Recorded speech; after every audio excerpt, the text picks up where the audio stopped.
Mas é isso que eu ia te perguntar. Por exemplo, eu vim de uma frota, Uma safra? de uma safra de pessoas que vem daquela coisa assim, mano, política não se discute, não quero saber dessas porra, é tudo um bando de safado, não quero saber de porra nenhuma. Então, ultimamente, por causa do meu trabalho, eu tenho que me informar, eu tenho que aprender. Mas só que eu vim com isso na minha cabeça, de não quero saber de nada, não quero discutir, vai com esse papo chato pra lá. Por que você acha que no Brasil tem muitas pessoas que têm esse posicionamento de tipo assim, mano, eu não quero saber nem do Lula, nem do Bolsonaro, nem de ninguém. E aí acaba que a pessoa não serve pra nada também, né? Se ela não se posicionar e etc. Ô, Mitica, eu vou te contar uma história minha. Em 1978, eu comecei a ficar famoso porque nós fizemos as primeiras greves dos metalúrgicos no ABC. Eram greves, sabe? Primeiro foi greve por fábrica, depois nós fizemos greve. Nós fazíamos assembleia no estádio com 100 mil pessoas.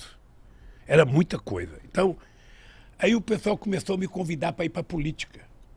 E eu dizia assim, eu achava que eu era inteligente, eu dizia assim, eu não gosto de política e não gosto de quem gosta de política. Eu achava que era o máximo. A imprensa batia palma, eu saía na primeira página dos jornais, finalmente surgiu um operário que não gosta de política, ele não quer o poder, ele só quer melhorar um pouquinho o salário dele e tal. Aí, cara, foi passando 3, 4 meses, eu estava na rua fazendo campanha, sabe para quem? Pro Fernando Henrique Cardoso. Por quê? Porque ele era candidato ao Senado, sabe? Ele disputava com o Montoro e com o Cláudio Lembo. E ele tinha votado do exílio, era uma figura interessante, porque era mais jovem, porque era um cara mais à esquerda, sabe? Mais à esquerda, mas depois ficou mais à direita e tal. Mas eu tinha uma boa relação com ele, e não foi ele que pediu para mim, não. Fui eu que fui pedir para ele para apoiá-lo. Eu e muitos sindicalistas. Aí depois eu descobri que se a gente não cria um partido político, a gente estava ferrado. Porque você nunca pode esperar que alguém faça por você aquilo que você mesmo tem que fazer. Então você fica esperando que o Congresso Nacional aprove as coisas boas para o país. Você já parou para analisar quem é que está no Congresso Nacional? Você já viu o prontuário de cada um? Você já viu a ficha de cada um? Você já viu a origem de cada um? Se você não vê isso, você não vai saber votar. Se você não vê, você vai votar equivocadamente. É como se você fosse colocar uma raposa no seu galinheiro achando que a raposa vai engordar as galinhas. Não vai, vai comer as galinhas. Então eu descobri que era preciso fazer um partido. Descobri porque eu fui no Congresso brigar para não aprovar uma lei. E quando eu cheguei lá, eu percebi que não tinha nenhum trabalhador. Aí então eu comecei a fazer política, sabe? Eu fui gostando da política, fui gostando, e eu achei que era o caminho. Se você está descontente com alguma coisa, é através da política que você vai mudar.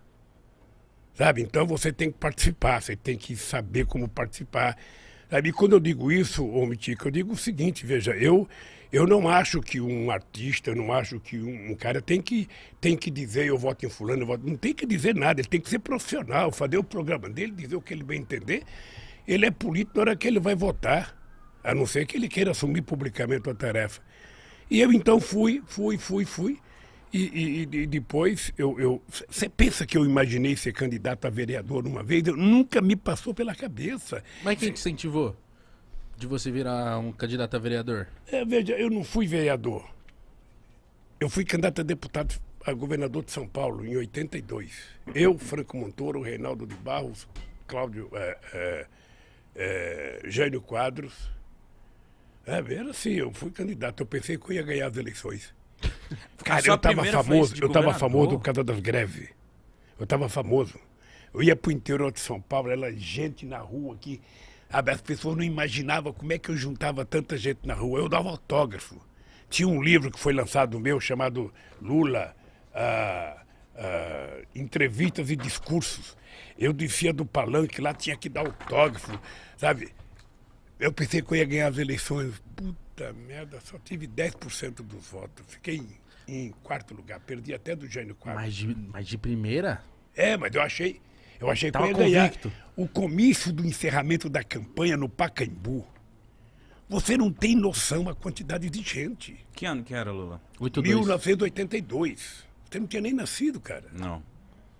Eu tinha nem nascido. Não tava. Aí eu fui lá, e aquela multidão de gente, sabe? Falou, Eu já falava, era meu. porra, vou ganhar as eleições. Já me via como governador. Sabe? Aí fiquei em quarto lugar. Uma frustração, você não tem noção da frustração. Eu até pensei em parar. Aí quando foi em 85, eu fui para Cuba. Eu conheci o Fidel. Aí fui lá visitar o Gente Fidel. boa? Hein? Gente boa? Gente boa. Aí começamos a conversar sobre política. Aí eu falei, ó, Fidel, eu estou pensando em parar porque eu pensei que eu ia ganhar, não ganhei, eu só tive, sabe, 10% do voto. Ele falou, quanto que é 10% do voto? Eu falei, é 1.254.000 votos. Ele falou assim para mim, ô Lula, não existe na história da humanidade nenhum operário metalúrgico que já teve 1.254.000 votos, cara. Você teve uma puta de uma votação, para com esse negócio de que foi derrotado, não tem. Aí eu falei, pô, eu sou bom. O Fidel falou, então... Sabe, então foi muito bom, porque isso me deu coragem de entrar na política, eu fui aprendendo. Era muito chato, porque eu imaginava que todo trabalhador ia votar em mim. Sabe, eu falava, bom, eu sou trabalhador, sou do Partido dos Trabalhadores, todo trabalhador vai votar em mim. Puta, eu ficava nervoso, mais nervoso. Eu ia fazer comício nas estradas, chegava, sabe, nos corta. A classe média, sabe, apoiava a gente, batia palma, sabe, nas universidades, todo mundo. Mas quando eu passava nos caras que estavam colhendo algodão, cortando cana, aí eu ia fazer passeata aqui em São Paulo, no centro de São Paulo. Aí quando tinha um trabalhador trabalhando numa construção na Casa Civil, todo mundo, Lula, Lula, um trabalhador. Aí mandava eu levantava a mão, cara. Mas por que você acha que você não era popular com os trabalhadores nessa época? Não, é porque é o seguinte, o povo não tinha o hábito de fazer política. Política era uma coisa estranha. Esse é um país em que demorou. A mulher só foi ter o seu primeiro voto em 1934 porque ganhou na justiça.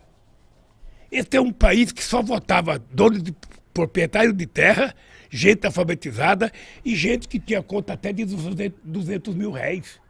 Pobre, analfabeto e peão de fábrica jamais votava. Aí o pessoal também falava, pô, esse Lula é um analfabeto igual eu, porra, por que eu vou votar nele? Ele não tem condições. Aí eu descobri que leva tempo, viu, Gão? Leva tempo de você convencer as pessoas das coisas. Aí é um trabalho de muito debate, de muita discussão. Quando eu passo num lugar que eu vejo um cara ser contra a política, eu não acho ruim. Eu fico só imaginando que informação que ele recebe todo santo dia. Porque eu tenho uma coisa que eu falo para a juventude o seguinte, olha, ô Igão, você pode não gostar de política. Tá? Você pode dizer, eu não gosto de política, política é tudo ladrão, Lula é ladrão, sabe, Haddad é ladrão, Fernando Henrique Cardoso é ladrão, Bolsonaro é ladrão, Dória é ladrão. Você pode dizer tudo o que você quiser. Mas mesmo você pensando assim, você pensa o melhor para o seu país, você pensa o melhor para o seu povo, você pensa o melhor para você. Então, se você acha que todo mundo não presta, você tem que decidir escolher um cara que presta. E esse cara que presta não é os outros, é você, cara. Então, coloca o político que você tem dentro de você para fora e seja você o político decente, sabe, porreta, sabe, que você quer. Não tem outro jeito. Você não pode querer que eu seja a pessoa que você quer que eu seja. Não, eu sou eu. Agora, se você quer um cara top, é você, Mitico, é você, Igão. É assim que se faz as coisas. A política no Brasil não dá certo porque as pessoas não têm compromissos ideológicos. As pessoas são eleitas porque são eleitas.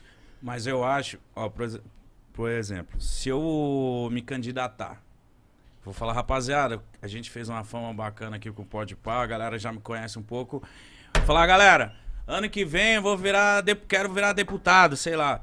A galera já vai me olhar com outro olhar, sabia, Lula? Vai falar assim, ih, mano, então ele criou o Podpah só pra ganhar voto, esse filho da puta. Já vai me olhar com outro olhar, esse cara entendeu? que pensa assim, é verdade, ele vai pensar assim. E é normal que ele pense assim. Porque a vida inteira na política se tirou proveito da inocência do povo. Sim. Eu morava na vila, quando eu fui morar no Parque Bristo, chegava em época da eleição e morava numa... Se você for na ribanceira que eu morava, você nem sai hoje se chover. Eu morava numa ribanceira que quando eu saía para trabalhar, eu colocava galocha. Você não sabe o que é galocha? Galocha é uma bota de borracha. Eu colocava aquilo para poder atravessar no barro, chegava na padaria, tirava minha galocha, embrulhava no jornal, colocava embaixo do braço, ia trabalhar. Quando eu na fábrica lavava, quando eu voltava, chegava na padaria, colocava a galocha. Eu morava num lugar desgraçado, cara. Quando chegava na época da eleição, aí aparecia lá, os caras colocavam poste na rua, sabe? Jogando poste, ia jogando guia, ia jogando sarjeta, vai melhorar a rua. Aí o povo votava naquele palhaço lá. Aí quando passavam as eleições, passava um caminhão recolhendo as guias, recolhendo os postes. Então o povo está acostumado a isso, então é normal. Mas você tem que convencer as pessoas por que você quer ser deputado. O que você pretende fazer lá? Faça um programa e apresente para o povo. Eu quero ser deputado porque eu quero fazer isso, isso, isso e isso. Se eu não cumprir, eu desisto. Faça uma coisa séria que você vai ver como é fácil fazer. Sabe, agora você pega um cara de televisão, o cara fica falando bobagem o dia inteiro na televisão, faz bobagem, bobagem, bobagem, e fala, você é candidato. Aqui em São Paulo nós temos alguns que vocês conhecem. Eu não vou falar o nome porque eu não quero falar o nome de ninguém. Mas aqui vocês conhecem muitos em São Paulo. Aqui tinha programa de rádio de cara famoso, sabe? Afanado Jazade, Gil Gomes, esse acho que não existe mais. Sabe? Que passava um ano, fazia sucesso, todo mundo era candidato. O que fizeram como deputado? Nada. Então você tem que exigir compromisso. Se você quiser um dia ser candidato, não seja candidato porque você quer ser deputado. Você tem que ser candidato porque você tem alguma coisa que você acha que é sério para fazer e você tem que colocar isso no papel e mostrar para o povo, olha, eu quero fazer tal coisa.